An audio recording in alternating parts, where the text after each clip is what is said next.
Hello guys, तो मैं अनुराग। आप तो मेरे को जानते ही हो। ये है मेरे साथ आज विशेष। ये बिजनेस साइड को काफी अच्छे तरीके से जानते हैं। तो आज हम देखेंगे कि शार्क टैंक पे कितनी बड़ी बकचोदी चल रही है। तो आज हम दिल फूड्स नाम का एक ब्रांड आया था, हम उसको थोड़ा सा डिकोड करेंगे कि क्या दिल फूड्स सही में इन्वेस्टेबल बिजनेस था जिसमें इन्वेस्ट हुआ है, या सिर्फ बकचोदी है वो। देखो, पहले तो इसके घुंघराले बाल हैं, इसीलिए थोड़ी इन्वेस्टेबल लग रही है, वरना इन्वेस्टेबल शायद ना होती। मेरा तो यही कहना है, क्योंकि काम की बात तो उसने करी नहीं ना।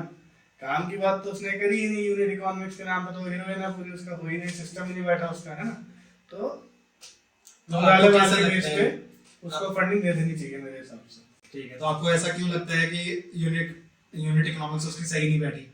अरे, हम जब बेसिकली डिफाइन करते हैं एक बिजनेस को, तो बिजनेस इस पे डिफाइन होता है कि हम लोग का कितना रेवेन्यू आ रहा है, उसके अगेंस्ट में कितना हम लोग उसको बेच पा रहे हैं, उस बेचने के अगेंस्ट में हमारे क्या ब्रेक डाउन है। तो वो हमारा बेसिकली यूनिट इकोनॉमिक्स हो जाएगा पर पीस के हिसाब से, है ना।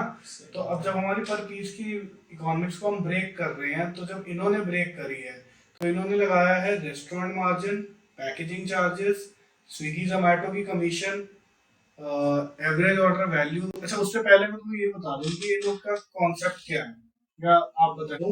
जैसे उनका अगर 100 सीट्स का कॉन्सेप्ट है, 100 सीट्स उस रेस्टोरेंट में, तो वो सिर्फ 25 तक यूज कर पा रहे हैं। क्यों? क्योंकि उनका भी एरिया उतना अच्छा नहीं है, जो भी कुछ कह लो। तो जो बाकी के शेफ्स हैं, मतलब जो 1 2 3 शेफ रखे होंगे उन्होंने 100 चेयर्स के लिए फॉर एग्जांपल, तो उनका एक ही शेफ यूज हो रहा है क्योंकि 25 सीट भर रही है एक ही बारी में।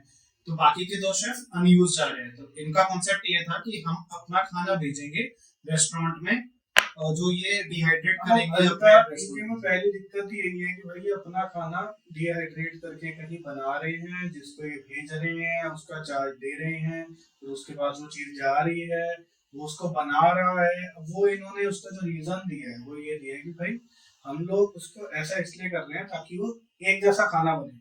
मैकडोनल्ड्स में जैसे हम लोग जाते हैं, सिमिलर काइंड ऑफ बर्गर हर बार मिलता है, वैसे वो चाह रहे हैं कि सिमिलर खाना बने। बट ये एक आंसर है जरूर, बट जो रेस्टोरेंट का शेफ है, फिर वो शेफ किसी काम का नहीं रहा। इतना जो उसका एक अच्छी तनख्वाह है 35-40 हजार की, वो उसके काम की नहीं रही। वो बेसिकली एक कोई नॉर्मल बंदा जो गर्म करके पानी मिला के कर दे, तो वो इक्वलेट है उसके लिए। तो बेसिकली वो कह रहे हैं ना कि हम लोग उसका क्षमता यूज कर रहे हैं, जो बची हुई उसकी पावर है वो यूज कर रहे हैं। तो वो उसकी कोई यूजेज है नहीं उसका 50। वो कोई नॉर्मल वर्कर भी कर देता, हेल्पर भी कर देता वो काम। तो 7 8 हजार वाला बंदा रखा शेफ की अब वो पेमेंट। तो अब उन्होंने वो कॉन्ट्रैक्ट्स कर लिए होंगे दुकानदारों से सब कुछ कि भाई हम लोग ऐसा करना चाहते हैं। दुकानदारों को इन्होंने शेल्फ लाइफ के लिए एक चीज दे दी। इनकी अब शेल्फ लाइफ कितनी है, अगर शेल्फ लाइफ ज्यादा है तो ये लोग कह रहे हैं कि हम लोग उसको फ्रोज कर रहे हैं। तो 2 ऑप्शन है हमारे पास शेल्फ लाइफ के लिए। शेल्फ लाइफ के लिए एक प्रेजर्वेटिव्स का ऑप्शन है, एक हमारा नेचुरल है। तो नेचुरल में वो फ्रोजन उन्होंने बोला है शेल्फ लाइफ के लिए। तो माइनस कितना डिग्री था, 18 डिग्री था। -18 डिग्री पे ये करते हैं, और कुछ 3 दिन का इन्होंने शेल्फ लाइफ दी है। हाँ, तो अब उसका ट्रांसपोर्टेशन भी -18 पे करना है, और उसकी शेल्फ लाइफ जो रखने का काम है वो भी -18 पे। तो रेस्टोरेंट्स वो वाले जिनका फ्रिज वगैरह सब है वो सब लेके चलना पड़ेगा, और वो भी अपना बिजनेस लेके चलेंगे। जो रास्ते में जो लेके आ रहा है वो भी टेम्पो भी वो वाला चाहिए जो ठंडा करे। तो ये सब खर्चे ये जो होते हैं वैसे ही इसमें एड ऑन हो जाता है।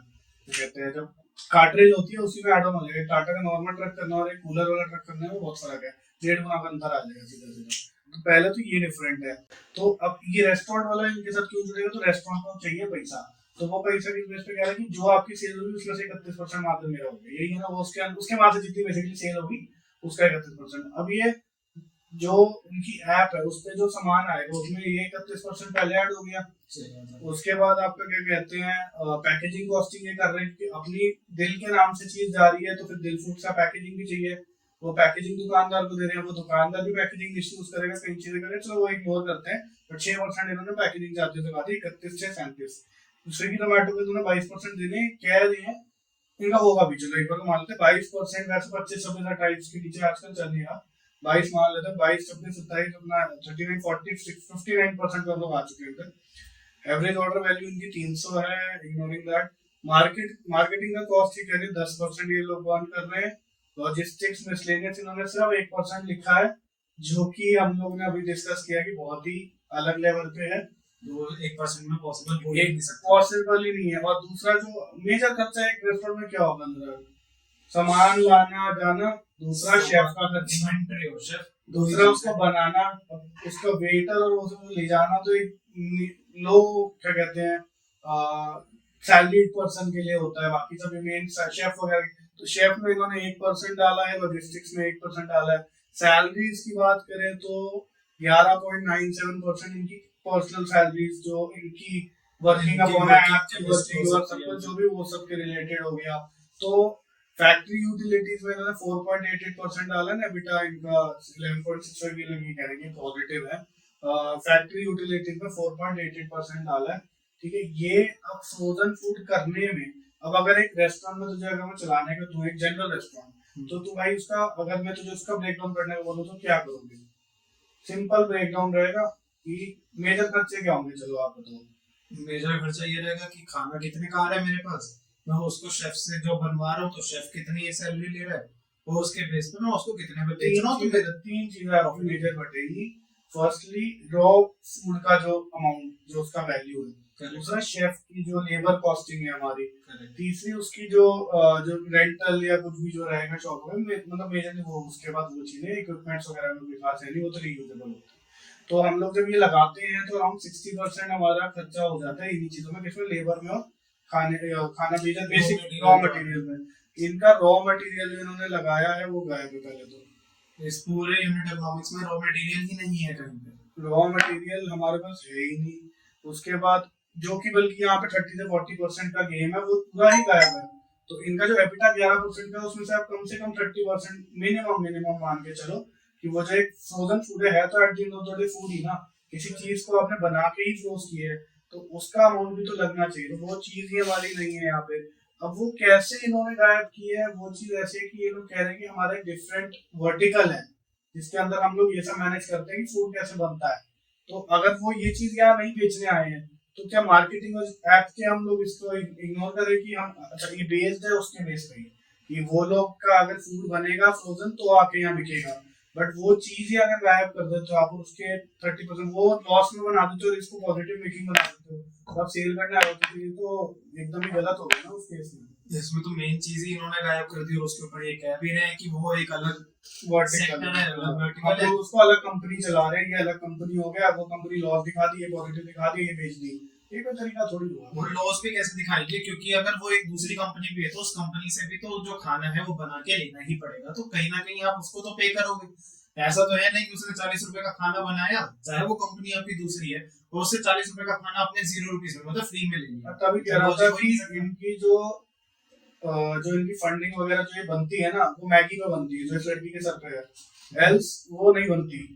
क्योंकि अगर हम इसमें देखें शेफ कॉस्टिंग 1% को अगर हम लेके चले, तो जब उसने क्या एक्सप्लेनेशन दी थी 1% मेरी शेफ कॉस्टिंग क्यों है, क्योंकि मेरा जो शेफ है वो सिर्फ फ्रोजन फूड क्या कहते हैं वो गर्म कर रहा है, सॉरी वो बना रहा है, उधर बना काफी जगह काफी खाना बना रहे हैं, क्योंकि बहुत ज्यादा रेस्टोरेंट में तो इस वजह से एक शेफ की पर्टिकुलर एक रेस्टोरेंट में जो खाना जा रहा है उसके ऊपर उसकी कॉस्टिंग काफी कम हो जाती है, क्योंकि वो बना ही कम से कम 100 रेस्टोरेंट के लिए खाना आ रहा है, और एक दिन में एक रेस्टोरेंट अगर 100 ऑर्डर कैटर करता है तो आराम से 10,000 ऑर्डर्स का वो खाना बना रहा है, तो उसके बेस पे उसके शेफ की सैलरी मैंने कहा कि चलो 1% होगी। बट इसमें लॉजिक ये आता है कि अगर शेफ की सैलरी 1% है तो वो एक लौता शेफ 10,000 ऑर्डर का खाना बना सकता है, एक दिन में 10,000 ऑर्डर का खाना बना सकता है एक शेफ, तो वो शेफ थोड़ी है रोबोट। टोटल सेल्स नहीं, टोटल सेल्स में कितना ऑटोमेशन है, कुछ कोई क्वेश्चन नहीं है हमारे जो पैनल है उससे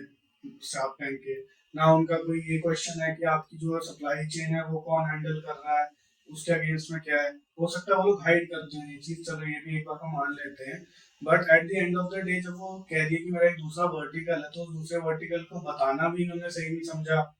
उस बारे में तो बात ही नहीं करी कि वो कौन खरीद रहा है, उसमें किसकी शेयर होल्डिंग है, वो कौन ना, तो ऐसे तो ये सारा दोगलापन है इनका बेसिकली एक तरीके से, कि हम लोग आपको तो ये बता रहे हैं, दिखा रहे हैं, अच्छा ये सेल, इसके बाद अब हम लोगों ने और भी लोगों से मिले हैं, तो पहले उनका कोई और फूड्स वाले भी आए हैं, चलो मैं नाम नहीं लेता, बट वो जो फूड्स वाले आए थे उनको भी eight the end of the day funding नहीं मिली, क्योंकि 6 महीने का इनका टाइम पास पीरियड होता है जिसके अंदर ये पहले एयर करते हैं एपिसोड, फिर उसके एयर करने के बाद वो ड्यू डिलिजेंस करते हैं, ड्यू डिलिजेंस के अंदर उसके बाद इनकी वो होती है टर्म्स ऑफ यूज होते हैं, टर्म्स एंड कंडीशंस होती है, वो सारा फॉलो हो जाए तो वेल एंड गुड है। उसके बाद भी पॉजिटिव रहना पड़ता है क्या कहते हैं स्टार्टअप को। अगर पिछले जो स्टेटेड जो डेटा है उससे अगर वो नीचे जा रहे हैं तो इन दैट केस वो कैंसिल हो जाएगी, अगर ऊपर है तो ही वो बात करें।